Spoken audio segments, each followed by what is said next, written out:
Dangerous.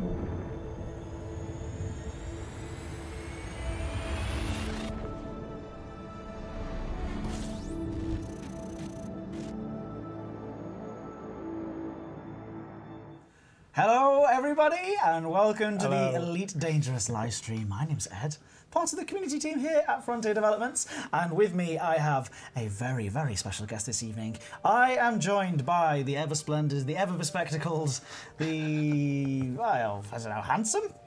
Well, I mean, these are not the things that we should be introducing you as. Of course, the expert audio designer, senior audio designer here at I preferred handsome. You prefer handsome, okay, we'll go back to that. Senior audio designer here at Frontier Developments on Elite Dangerous and other projects. It is Ross Stack. Please, a round of applause in the chat for Ross Stack. Hello. If we had an audience here, this is where you'd be able to hear us. The beardless. The beardless, the beardless, that's right. Eternally beardless.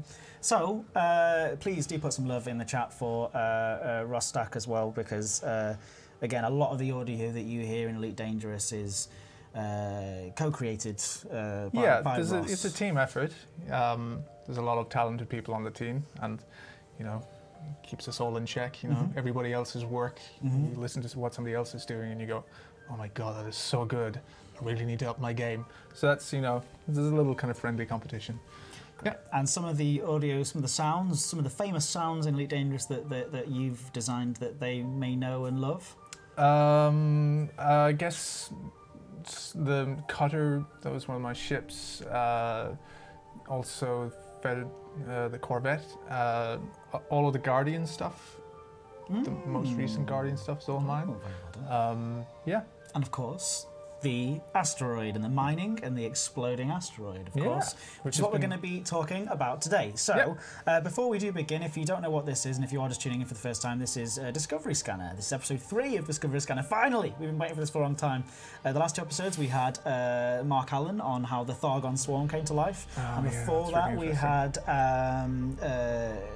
Dr. Ross on the building a galaxy, creating a galaxy. So no pressure, Ross. I know. I will be not creating any galaxies, just big bangs. Great. So tonight it's a whole universe.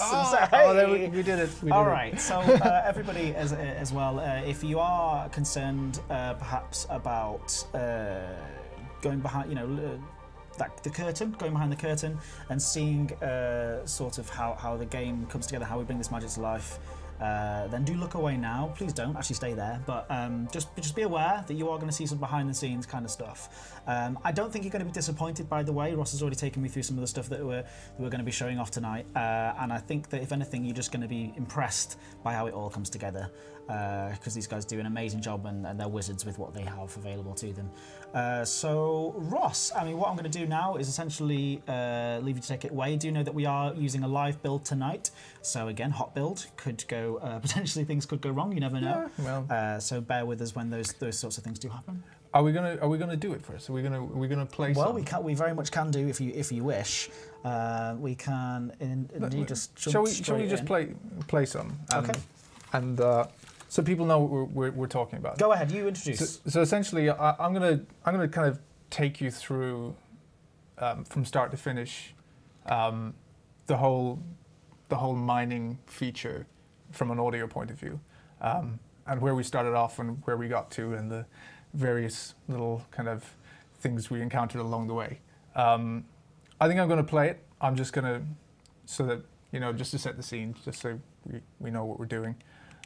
Let me just... you are going to see some debug commands as well. Nothing... There so we go. Now you should hear some audio now? Okay. Let's see if I can remember how to do this. Not combat mode, it's not that. Okay, so pulse wave. So this sound, I quite enjoyed making the sound of the pulse wave. Prospector limpet engaged. I don't remember doing that. Okay. Asteroid scan complete. So we gotta blow this thing up. Gotta find some fissures. Gotta get my seismic charge. Weapon deployed. So the thing I really love about this feature is it makes you a better pilot. You know, you have to, you know, up your skills. Okay, so this is a high strength fissure, so I'm gonna charge it to the max on this one. Ah, I got you. Detonation sequence initiated. Ooh, gonna crash. Well done, Rasmus. You're doing a great job flying on a live stream in front of hundreds of people. Okay. Another high strength fissure. Let's just give this one a bit of welly. Okay. Just that'll do. So you can hear the debris sounds there of rocks cracking and that little bit of detail, high-end detail. So of course this is what we're doing right now is just demonstrating how the finished sound is, Yeah. and then Ross will then take you back in detail about how it came So together. we're going to talk. Believe me, you're going to hear a lots of detail. So we're going to talk mainly about the kind of the main explosion sound itself. I'll go into a little bit of detail about some other stuff as well. Oh, I think there's an asteroid behind me. Somebody on the chat just said, "Oh, at last a dev that can fly," and then you crashed into an asteroid. Oh dear. So have I done it? Yeah, I think I'm. Oh look, oh God, I make you a fool of myself. You know, I think I'm just in the blue zone right now, but you know, I'll do. Right, I'll work. that'll work. Yeah. Let's just put one more, just so we can know. Excellent. You know, better safe than sorry. I know I'm going to overcook it completely. Yeah, look, optimum yield range exceeded. Let's just blow it anyway. Okay. Because it's going to blow up, and it'll be good fun. Oh no, more asteroids. Let me just get away from this. Okay. There you are. So I've got 20 seconds left, but let's just. I'm going to desolate this manually, so we can have a listen to this. I'm going to turn our voices down. Okay, For a second. cool.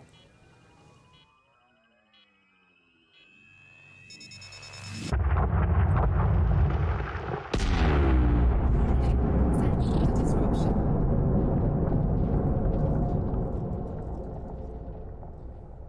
And there it is. The sound that has captured the hearts of the Elite Dangerous community. Yeah, it's really good. Congratulations, Ross. It was really fantastic. Yeah, so we're done. I think we're done. That's Goodbye. it. Yeah, it was so good watching people get their hands on this, and the reactions that people had have really kind of kept me entertained. Yeah, so as I said, I'm going to talk about how we achieved this, the kind of whole suite, all of the interactivity, everything that goes into it, because it's not just one single sound, one boom. This is a kind of a fully fledged feature. There's a lot of moving parts in it, so there's a lot of things that we need to consider in the sound design. So yeah, let's bring up our PowerPoint presentation. Asteroid mining, sound design showcase.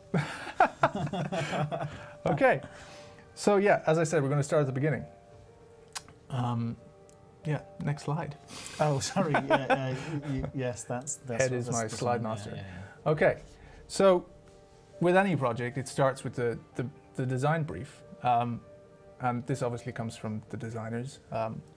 And we try to get in as audio people as early as we can to get an idea of what features are coming up and what we're going to need to do. So just to be brief here, we know that we've got new mining activities. We've got surface, subsurface, deep core, a whole bunch of new modules, seismic charge missiles, subsurface displacement missiles, abrasion blasters, pulse wave scanners, new limpet behavior as well. So limpets can now scan asteroids. And most importantly, asteroids can now be destroyed. So this is a big new feature. And you know, we have to be careful that we well, I guess just get it right, really, and maintain the structural integrity of the game at the same time.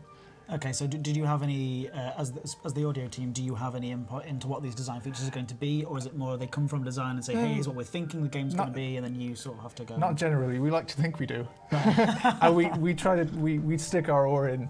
Well, there's some maybe a little interesting bit ways too that you much. influenced it going back later on. That We do. discuss. Yeah, we'll get to that. Yeah. But yeah, at this stage, we basically we're told this is what's coming up. So at this point, knowing what's coming up, I certainly and most of the audio designers in the team, we kind of generally we'll do a bit of brainstorming, but we'll kind of ask ourselves a couple of questions. And one of the things that I always ask is, what story do we want to tell here? And I know that might seem a bit silly because it's not necessarily a narrative thing, but I guess what I mean by that is is like the second question is, how do we want the player to feel? How do we want the player to feel over time as they go about doing this? You know, is there an arc here? Is there a build of tension? Is there going to be a release? Is there going to be a payoff? And this is a perfect example of that, where there's a risk reward in this. We know that it's going to be you're going to be playing against a timer here to a certain extent, and things can go wrong. So we can really play with that, and we can really play up in the tension and do things to kind of, you know, just make that a little bit more engaging and more exciting, because the audio can really help with that. It's with like music, sound design, VO, all of these things feed into that. So I think of it in terms of story. It's like, what's the story, you know? So yeah, how do we want the player to feel? What can we do to inform the player? Because audio is just such a big help for the player in many ways that are often kind of on a subconscious level. We can do things to kind of inform the player of what's going on, or where, you know, you hear alarms in here in the ship, and they're telling me, as you literally showed yeah, earlier. They're telling me that I'm going to hit an Proximity asteroid warning, before I hit it, you know, and I know that, so I can see on the scanner then. Oh, let me just mute this. Sorry. No, sorry, they can't hear it. Can I not? No. Okay. Let me just. Sorry. Can you check here? Just so. No worries. Yeah. So all of these things are important. What can we do to inform the player, and also what can we do to enhance gameplay? You know, and those two kind of go hand in hand in many ways, but you know, arguably we're enhancing gameplay just by making it sound cool. You know, and that's, in the end of the day, that's kind of our goal. Excuse me. Joe Hogan, lead sound designer in Elite, I often go to him and go, well, what should this sound like? Yeah. And his answer invariably is, "Oh, you just make it sound cool." You know, that's almost his catchphrase. That's fine. So, yeah, you know, we're always just trying to impress people. You know, I think. You know, Yeah. What are the technical challenges? You know, with something like this. As I said, this is a new feature. There's new game mechanics here. There's asteroids exploding, things like the limpets that we fired there to do prospecting. They have a whole new suite of behavior. So there's lots of things that are built in existing systems that you have to be wary that you don't kind of destabilize things, but also that, you know, you're not limited by that either. So we're always thinking ahead to the technical challenges, and often, you know, the problems come up later and they're unforeseen, and you have to deal with them as they come up. And how much time do we have? That's another thing, you know. This is You know, it's like we're trying to deliver a game to the players in the end of the day. So you know, that is always a factor, and our producers always tell us that is a factor. That is their job to do so. Okay, yeah, let's move on. So. Next stage, research and brainstorming. We like to watch a lot of movies. You could say that we watched a lot of Michael Bay films here, maybe. I don't know. Yeah, just gather.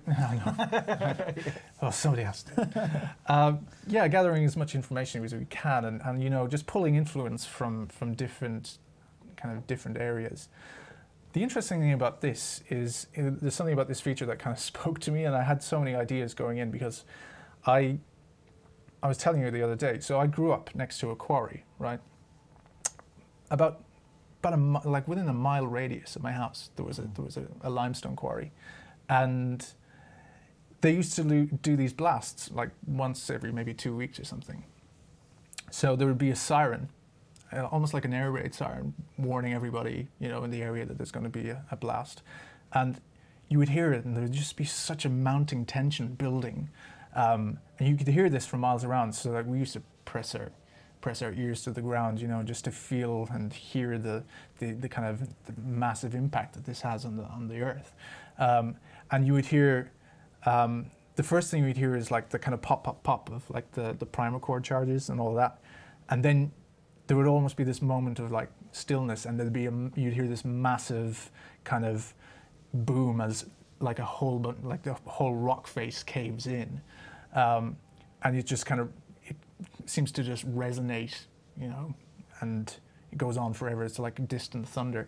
So there's an amazing amazing sound if you get to witness that up close and you really feel the energy of it. So this is something that I really wanted to kind of like imbue this feature with that sense of kind of building tension and just this massive payoff and this kind of earth-shaking kind of experience. So this is something that, yeah, I felt I really wanted to capture that. Yeah, that, and we, like, there's some parallels being drawn to like some of the Star Wars films, Attack of the Clones. You know, that's something that the scene when they're cracking the asteroids open. Yeah, yeah. So that's something that we definitely looked at and we thought, okay, yeah, this is cool. And like, you know, we kind of steered it towards that and then steered it away from it at the same time, you know. So it's, all of these things are factors, you know. You kind of, I think they say, what is it?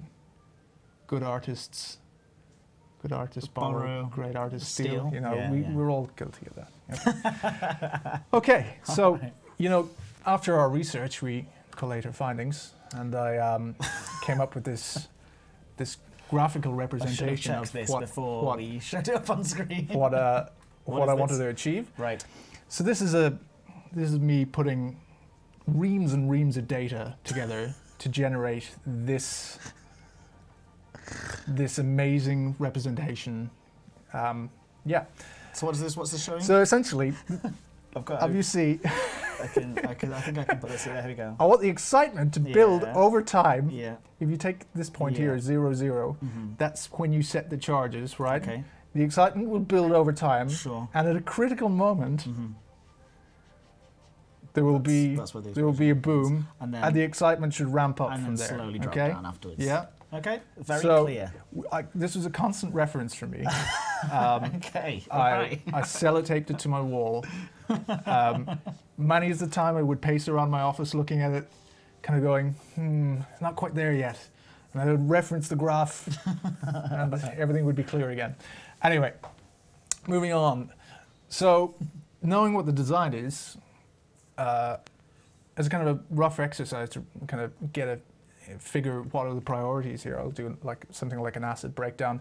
Generally won't be this neat and tidy, but often just jotted on a notepad. But I want to get an idea for like, what do I need here? What do I need to produce? So each one of these things is an asset or an asset with a number of variants, and I kind of get a number out at the end of it. In this case, like maybe about 130 unique assets for the entire feature as a whole, for mining as a whole. The new changes coming in. Yeah, and that includes things like VO lines, all of the weapon sounds, the actual sound of the asteroid itself breaking apart.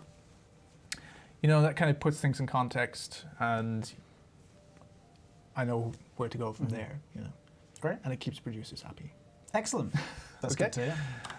Okay, so I'm going to talk a little bit about how we work. And some of you will already know this, but sound design, we use a tool called Digital Audio Workstation. And essentially, this is quite dry kind of explanatory stuff, but it's an application used for recording, editing, and producing audio. It. Come on. Yeah. Don't pretend you don't love this.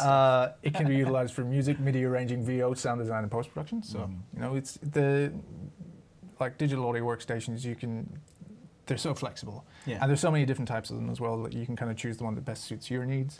I think as much as we're joking about it, I think it's important to set up what a DAW is, because you will be talking about how I'm going to take you into the session so that you can kind of look behind the scenes at how we did some of the sounds. So yeah, many of you come to use third-party software plugins.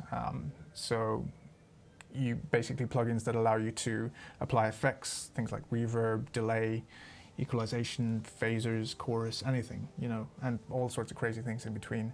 And also VSTs, so instruments, so virtual instruments. So you can have synthesizers, samplers that like give you kind of orchestral sounds and stuff like that. You know, there's so much to it. Great. Yeah.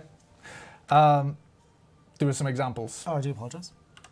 Pro Tools, Ableton, Cubase, Nuendo, Logic. We use Reaper in-house. Well, people use a couple of other different things in-house as well, but we kind of mostly use Reaper because it's quite flexible. It's great for sound design for gaming, for game audio, because you can it's really good for exporting lots and lots of different assets and doing that really quickly, and the workflow is really good for that.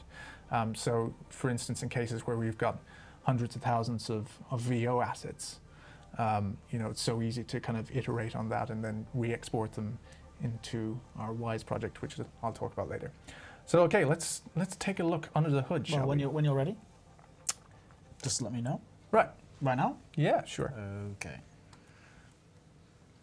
Okay, so what you're seeing now is Reaper. And this is, some people will think, oh, this is really untidy. And yeah, in many ways it is. But this is essentially my approach to doing sound design for games, or mostly like a feature like this, where I tend to do, coming from a post-production background, I used to work on animations for Disney and stuff like that. I tend to work in a linear way, which, what I mean by that is, I'll get a capture of the game, a video capture, and I'll just put it in here, so I can play video in Reaper, and I'm essentially just track laying. I'm just plonking down sound effects where I think they're going to work. Mm-hmm. You know, it may be a little bit more complicated than that, but you know, that's the general idea. You're track laying, you're trying out ideas, seeing what works in context, and then, you know, you fine tune that, and then when you're happy with that, you can export that, and then plonk it in the game. Plonk it in the game. Plonk it in the game. As easy as how do you put it in the game? You just put it in the game. You plonk it. Great. Okay. So what I'll do here is I'll show you the video that I took, right? So this is really early development stage. So just to let you know as well, what you're going to see is kind of Ross's workflow. He's usually working with 2 screens or 3 screens. Yeah. So right now you're going to be dragging things around. We're just going to let him do it. We're going to let you feel. There's going to be a bit of screen juggling here. Screen juggling. Yeah. Yeah. So I'll leave this here. This should be big enough for you to get an idea of what's going on. So this is my video. Yeah. So this is the capture that I got. So basically, at the earliest stage possible, when the feature got implemented, I'll try to get a video capture. Now, at this stage, you'll see from the video, there's a lot of the VFX are missing. A lot of the text is just debug. There's no GUI. Real work in progress. It's real work in progress, and you'll see that the texturing is wrong on the asteroid as well, things like that. So here I am, basically doing just what I did at the start of the stream. I had just got an idea. You'll hear some bugs here as well. So that's a missile sound that gets stuck on for some reason. We had to fix that later. So, like as I said, it's rough and ready. I'll skip forward through this. I'm basically doing the same thing. So we had an imminent mining detonation detected. That was I think that was implemented quite early, and then you'll see an explosion. Okay, so you can see it's quite rough. It is early on. There is some VFX in there. It does break apart, but the texture wasn't. It was the beginning of when they were starting to work on how it would feel. So at this stage, this is enough for me to get started, right? So from my point of view, I basically go, okay, well, I want to start telling the story. What's the story here? And probably one of the best things that we have in Elite to do that, to be very kind of on the nose about what's going on and giving the player just immediate feedback, is the COVAS, or vessel voice, as we call it in-house. And in this case, I knew that I wanted to notify the player when the countdown had started. Sorry, let me take a bit of water. Take your time. Wanted to notify the player when the countdown had started. I wanted to notify the player when there was 10 seconds left, because that's kind of the warning. That's when you need to get out of the way now. And I wanted to kind of notify the player if they had actually failed in blowing up the asteroid. You know, if there was something went wrong. So what I did, we've so many vessel voice lines recorded now that I went and I basically chopped up some. I didn't know that. Of some existing assets, yeah, and tried to edit them together so that they'd work. And all of this is just placeholder, but it gives me an idea of what it's going to feel like for the player. So here we So go. you start. Oh, I see. So you start chopping things up based on what you've already done to get Yeah, a exactly. feel for it, and then you do the real thing once it's all. Yeah, that's Right, exactly right, it. Yeah. okay, So in this great. case, I'm just gonna get rid of the video here for a second. This is a line that I chopped up, and there's limpet drone, asteroid depleted, early detonation detected, and diagnostic repair sequence initiated. So these are 3 different lines that I spliced together. Asteroid detonation sequence initiated. Ah, there you go. Yeah, You know? great. Yeah, I see it. So that's what I had to start this. Asteroid detonation. And then I chopped together another one which for just 10 seconds remaining. Detonation in 10 seconds. Now I know this seems trivial, but for me this was actually, like, it gives me something to grab onto at the start. Detonation failed. You know? So I've never heard that one before. I'll do things. I'm not sure actually that got implemented. I think it did. All right. I think it did. So from there, I was telling you about a kind of a build-up of tension. So I knew that I wanted to build tension, especially in that last 10 seconds. And I wanted it to almost come to a crescendo. And it's like, it's very much a cliched sound design trick. You know, you just ramp up things. There's almost like, it's like a backwards symbol into a breakdown or something in dance music. Yeah, exactly. It's that kind of, it's the drop. You know, there's so many similarities to dance music here. It's not even funny. So yeah, this is one of the first things I started with, was this gooey kind of almost alarm-like countdown sequence. So looking here, this is made up of a whole bunch of different elements, but I'll break them down and give you an idea of like how many different layers we usually work with here. So a lot of this is kind of library sounds. There's some stuff that I've like synthesized myself as well using VSTs. This is probably just a stock beep sound from somewhere that I probably put some effects on. Yeah, so there's a ring modulator, EQs. You know, this goes every 1 second. So this is kind of where I started. It's like, oh, it's beeping every second. That gives you an idea. Okay, well that's functional.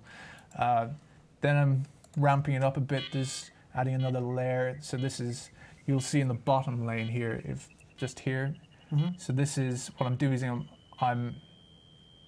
I'm ramping up the pitch on a frequency shifter essentially, and that's why you're hearing it sweeping up in pitch there, and then it kind of flatlines a little bit there. It kind of fades into a solid sound. There's some more beeps towards the end, you know, just to really, you know, in case you didn't know already that something was going to happen. Something is definitely happening. That's a heart monitor flatline, you know, because... Is it really? Yeah. Let's hear it again. Because why would you not do that? Let's hear it in isolation. Okay, great. Yeah. No, you don't have to. I've got a camera charge sound at the start here, so you get that. Yeah, Because nice. you know it's all good. It's all good stuff. Then I've got some kind of more noisy sweeps. So there's a sweep sound. Let me just unsolo all these things because I'm going about this in the wrong way. Clicking. There's probably a shortcut for this. If people know Reaper and they know a shortcut for They're quickly unsoloing everything, Let us know in the chat. please let us know in the chat. I don't think. I would be eternally grateful. I bet you there is. I just need to Google it. So this is a kind of a synthy, kind of almost like saw wave type thing with a filter that's kind of oddly modulated. Here's a VST. So this is a VST called Massive. So, and it's just essentially a synthesizer. It kind of models analog synthesizers. Good sound design tool. What I'm doing here is some frequency modulation. So that's using one oscillator as a carrier, affecting another oscillator, increasing the volume on that. Gives you this interesting kind of phasey, kind of ripping sound as the two oscillators combine almost. So I'm modulating this over the course of time. So this is this layer.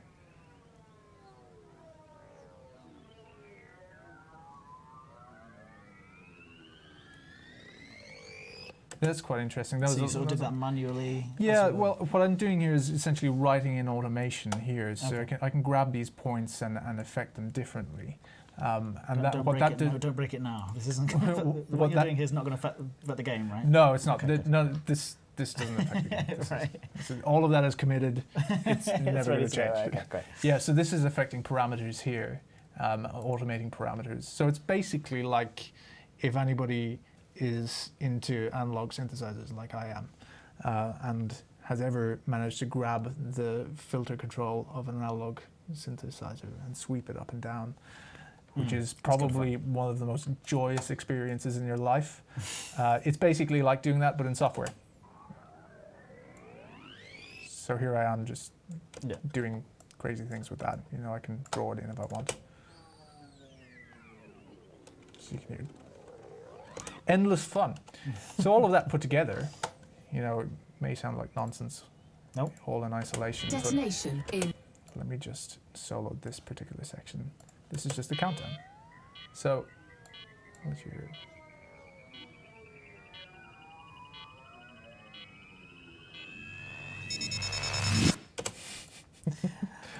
Then the beat drops. And then the beat drops, Yeah, right? So yeah, you know something's coming, right? Right. So that for me was, oh no.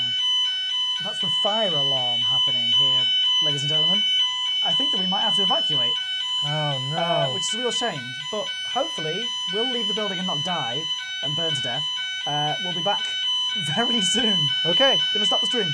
Bye-bye.